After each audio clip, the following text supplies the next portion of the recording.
day 545 of this administration, and you would be forgiven for thinking right about now that we are up to our necks in Russians and Russian influence in this country right now. It was another one of those days, and tonight it just got more serious with a bold story in the past hour from the New York Times, which, if true, makes suspect everything the president has said about the Russians since being president. The Times reporting it this way, quote, 2 weeks before his inauguration, Donald J. Trump was shown highly classified intelligence indicating that President Vladimir V. Putin of Russia had personally ordered complex cyber attacks to sway the 2016 American election. The evidence included texts and emails from Russian military officers and information gleaned from a top-secret source close to Mr. Putin, who had described to the CIA how the Kremlin decided to execute its campaign of hacking and disinformation. Mr. Trump sounded grudgingly convinced, according to several people who attended the intelligence briefing. But ever since, Mr. Trump has tried to cloud the very clear findings that he received on January 6 of 2017. Well, today the president was asked a question about the Russian election interference. He answered it. Then the White House said, in effect, we heard it wrong.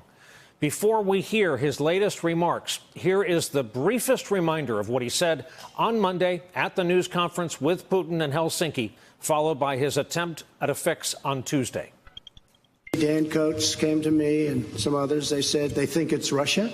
I have President Putin. He just said it's not Russia.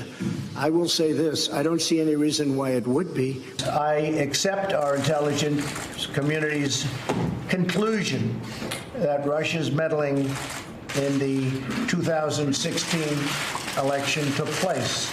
Could be other people also. There's a lot of people out there. I said the word would instead of wouldn't. The sentence should have been, I don't see any reason why it wouldn't be Russia. Sort of a double negative. So you can put that in, and I think that probably clarifies things pretty good by itself. Fast forward to a cabinet meeting today when the president got another chance to explain his view. Is Russia still targeting the U.S., Mr. President? Thank you very let's much. go. Make your way out. No, you don't believe that to be the case? Back up, and just to be clear, that was the president seeming to assert that the Russians are not still targeting the U.S., which is at odds with the settled view of all the intelligence professionals in his administration. A few hours later, the White House moved into cleanup mode and gave its account of what the president really meant there. We had a chance to speak with the president after those comments, and the president said thank you very much and was saying no to answering questions. So despite the video that shows the president looking at Cecilia and answering no to this question about whether Russia is still targeting the U.S., and despite multiple people in the room understanding that the president was responding to that question, and despite the president having never before said the word no, no repeatedly to usher reporters out of the room, you're saying it's reverse. You're saying the president said this is the first thing that the president said after the question was asked was thank you very much, and then he said no, I'm not answering any more questions. Once again, and for the record, here's the exchange at the cabinet meeting. Correspondent is Cecilia Vega. One more time. The president, as you'll see, continuing to answer questions, even though Sarah Sanders claimed he had stopped. Is Russia still targeting the U.S., Mr. President? Thank you very let's much. go. Make your way out. No, you don't believe that to be the case? Let's go. We're finished here. Press, let's go. Thank you very much, everybody. Make your way out. Can you just We're doing very well. We are doing very well, and we're doing very well, probably as well as anybody has ever done with Russia. And there's been no president ever as tough as I have been on Russia. Well, there was more on the subject today as the president was asked about Russian interference during an interview with CBS News. You say you agree with U.S. intelligence that Russia meddled in the election in 2016. Yeah, and I've said that before, Jeff. I have said that numerous times before. And I would say that that is true, yeah. But you haven't condemned Putin specifically. Do you hold him personally responsible? Well, I would, because he's in charge of the country, just like I consider myself to be responsible for things that happen in this country. So certainly, as the leader of a country, you would have to hold him responsible, yes. What'd you say to him? Very strong on the fact that we can't have meddling. But he denies it. So if you believe U.S. intelligence agencies, is Putin lying to you? I don't want to get into whether or not he's lying. I can only say that I do have confidence in our intelligence agencies as currently constituted. I think that Dan Coats is excellent. Dan Coats, President referring there to his Director of National Intelligence. Tonight, the FBI Director, Christopher Wray, whose bureau has come under repeated fire from the president and his allies over all of this, agreed with the DNI's assessment of the Russia threat. The intelligence community's assessment has not changed. My view has not changed, which is that Russia attempted to interfere with the last election, and that it continues to engage in malign influence operations to this day. To me, it's a threat that we need to take extremely seriously. So for what it's worth, there's the FBI director. Another big issue today is the question of what two men discussed behind closed doors with only translators present for over 2 hours. Put more bluntly here, our president was alone with a trained KGB spy for over 2 hours. We know who the American translator was in the room. Her name is Marina Gross. She's a veteran of the craft who works for the State Department. And since she's the only other American witness to the conversation, some in Congress would like very much to have the ability to question her about what she heard. Earlier on this network, former CIA Director John Brennan, who is these days Senior National Security and Intelligence Analyst for this network, raised his own concerns about that private 2-hour-plus meeting. 2 hours with Donald Trump. I have real questions about that. And why did he not trust John Bolton and Mike Pompeo and John Kelly to be in that meeting? There's something that is very, very puzzling about this. And I am concerned because I know how manipulative the Russians are and Mr. Putin is. And again, and for the record, for good measure, in his CBS News interview today, the president called former CIA Director Brennan a lowlife. Let's bring in our leadoff panel for a Wednesday night. Philip Rucker, Pulitzer Prize-winning White House bureau chief for The Washington Post. Clint Watts is back with us, former FBI special agent, former member of the Joint Terrorism Task Force. His latest book, Messing with the Enemy, Surviving in a Social Media World of Hackers, Terrorists, Russians, and Fake News. It's a timely work. And Anita Kumar, White House correspondent for McClatchy Newspapers. Good evening and welcome to you all. Clint, it is not because of a lack of rigor on my part that I ask you a question so open-ended as what is going on? And again, if this New York Times reporting turns out to be true, what does that mean about all that we've witnessed? It means the president has muddied the waters for 18 months. For basically a year and a half now, he's had very specific evidence presented to him that there has been no doubt who instructed this, which was Vladimir Putin, who he stood next to on that stage and took Putin's stance in Helsinki against his intelligence community. Yesterday, he walked it back and then muddied the waters even after his walk back, saying, well, and it could be other people, too, that were meddling in the election. Today, more confusion. What does he really believe? And he took a shot at Montenegro, NATO. These are all positions that the Kremlin would love for the United States to take. We are doing active measures on ourselves. It's very hard to figure out what the truth is. We saw it on Monday. The president's Twitter account puts out a tweet. Russian Minister of Foreign Affairs says, we agree.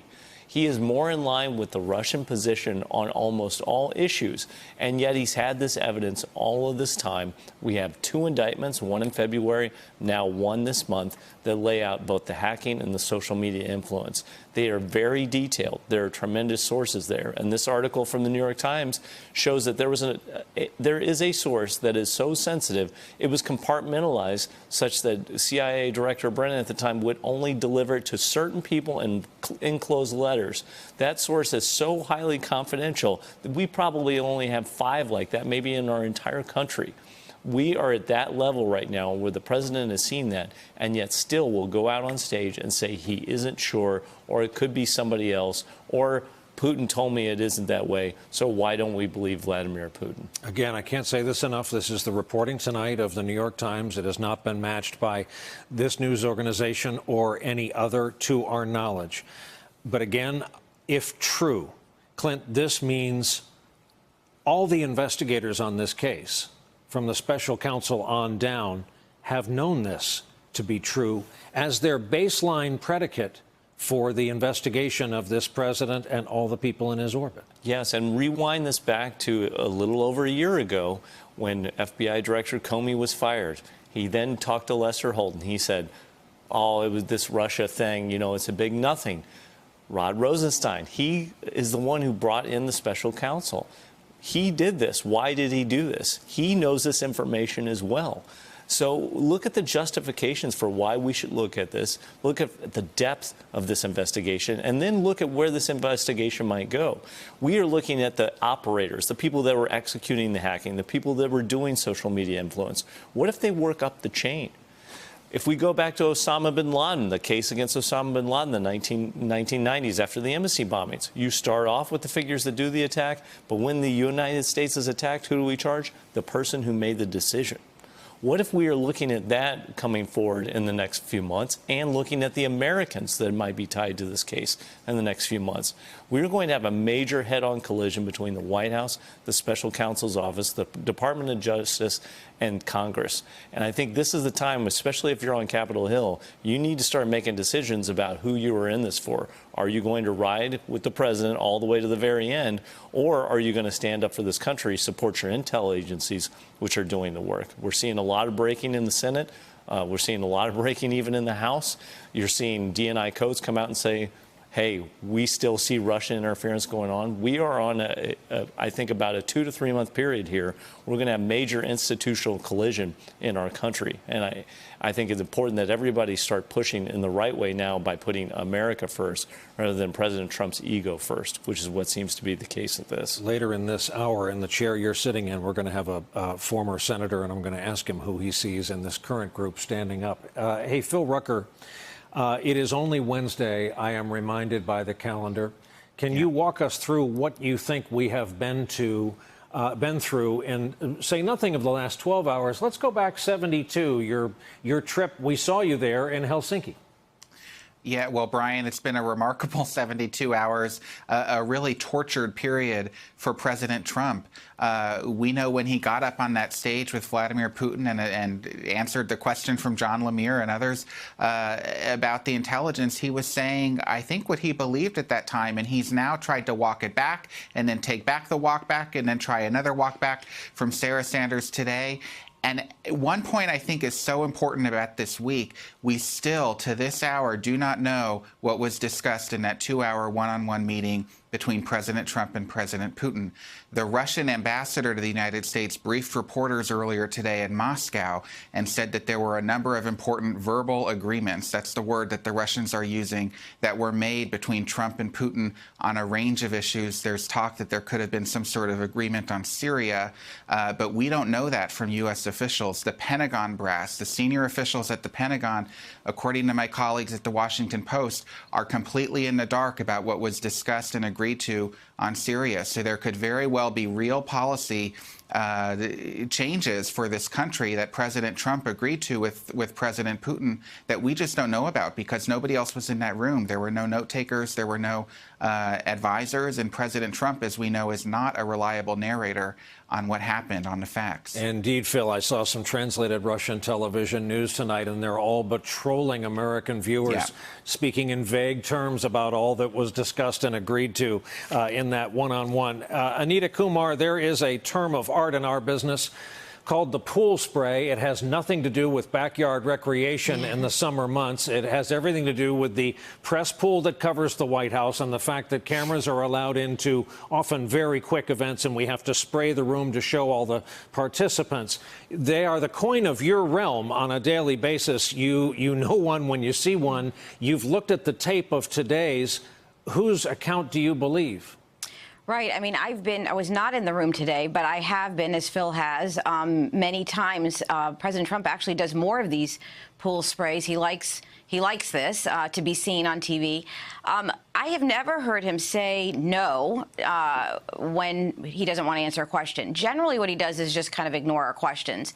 Sometimes he will say thank you. Thank you, meaning thank you, it's time to leave the room, as staff is ushering us out. So, we were surprised at the briefing today to hear what Sarah Sanders said. It just didn't seem like something that we had heard from him before, some kind of explanation that seemed very very different than anything we had heard. So it was surprising. Hey there, I'm Chris Hayes from MSNBC. Thanks for watching MSNBC on YouTube. If you want to keep up to date with the videos we're putting out, you can click subscribe just below me or click over on this list to see lots of other great videos.